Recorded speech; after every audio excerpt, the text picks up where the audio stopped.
My name is Seyi Olusina. Freshman year, I can definitely say that I struggled that fall semester. Coming to a predominantly white institute, not seeing a lot of people like myself. I struggled in the building I was in. I was in the honors building and probably one of the buildings with the least minorities.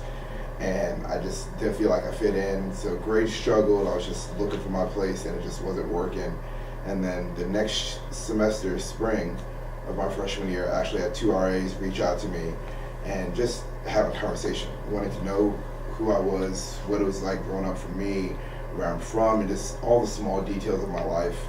And from the stories that I told, they're just like, wow, people need to understand what it's like growing up as a minority, because it's a majority school, so people really need to understand and learn from that. And I was like, absolutely not. I'm not talking about it with anybody. Nobody cares.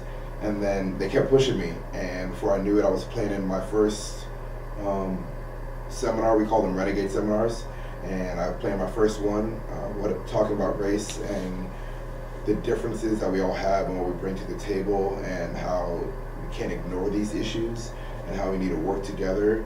And it was a different approach. It wasn't necessarily like pointing the finger or anything, but it really changed the culture of that residence hall, and it kind of helped me see that, okay, maybe I could broaden this. So I was honored. I got selected for one of the Aspire Awards, and it was cool for me to see that the school actually cared about the efforts that I had about talking about diversity and talking about racial inclusion. From freshman year to now, I've learned, okay, this is who so-and-so is, and maybe even sometimes just knowing you're going to be at an event, doing a little research before you get there. These are the list of people, you know some faces. If you're going into the health field, I know that when I had my interview with the board, I looked them up and saw that one of the guys is in health administration. That's what I want to go into. So even in my interview, I brought that up, talking about how I knew that's what he did.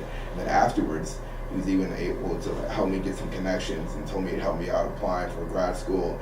So getting to school and understanding that you can have your comfort zone and like your family, but you also need to be very open to getting outside of that and figuring out how to make a difference there.